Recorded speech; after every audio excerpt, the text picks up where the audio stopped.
The impact of Steve Irwin. Who was Steve Irwin? Stephen Robert Irwin was born in 1962 and died in 2006. He is from Australia and lived there his entire life.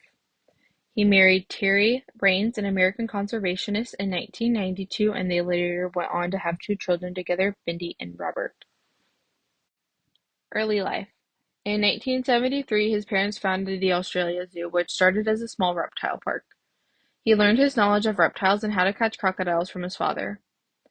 Later going on, as a young adult, he volunteered for the Queensland Crocodile Relocation Program, where he spent a lot of time, often spending months alone in order to catch crocodiles. He became so skilled at capturing the largest and most dangerous crocodiles, he earned the reputation of Australia's top croc catcher. In 1991, he inherited the Australia Zoo when his father retired. During this time, he expanded the park, and by 1999, the park held over 550 animals on 16 acres of land. His profession. Steve spent a ton of time dedicated to the zoo and growing it and expanding it, so he was obviously a zookeeper. He would later also go on to earn the title of television host. In 1990, he got his first chance to host a documentary where he teamed up with a friend who was also producer, John Stanton, to make his first documentary, The Crocodile Hunter. He made this into a documentary series which contained 10 one-hour episodes, and this aired in 1982. The Crocodile Hunter became a huge hit and would later begin airing on Animal Planet in 1998. He also hosted a documentary for Discovery Channel on the world's deadliest snakes.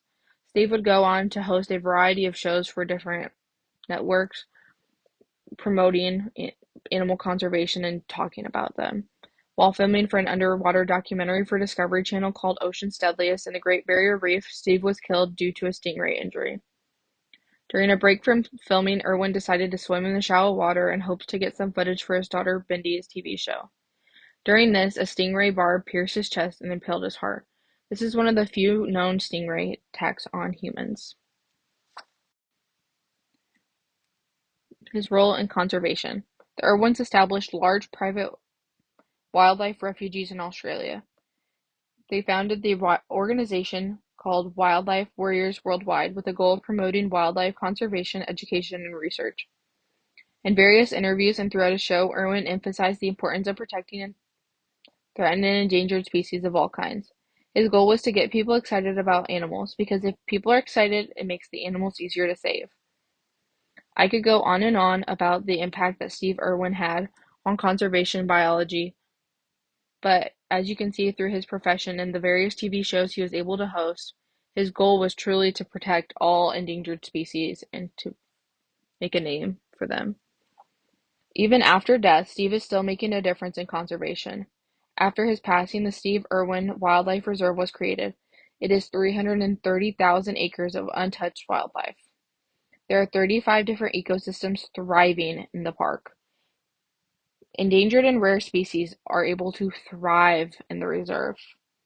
And he was really able to create his lifelong goal, like before he passed. And then his legacy continued on after his death. And here are some of his achievements. In 1997, he discovered a new species of turtle called Irwin's turtle, and I do have the actual species name on a PowerPoint.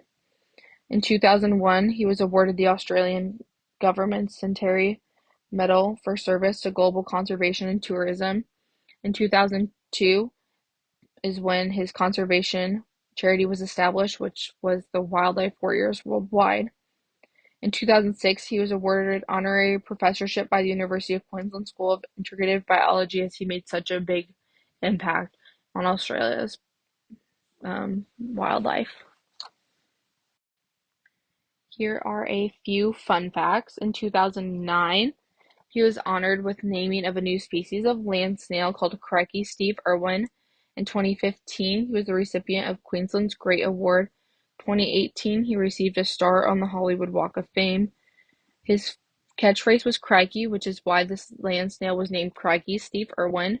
And then on the screen, I have shown his favorite place due to the abundance of crocodiles it has, which is actually where the wildlife reserve is kept. and it was gifted to his family after his passing and set aside for scientific research and discovery. A mining company's plans threatened the land, but his wife launched a campaign to protect it forever.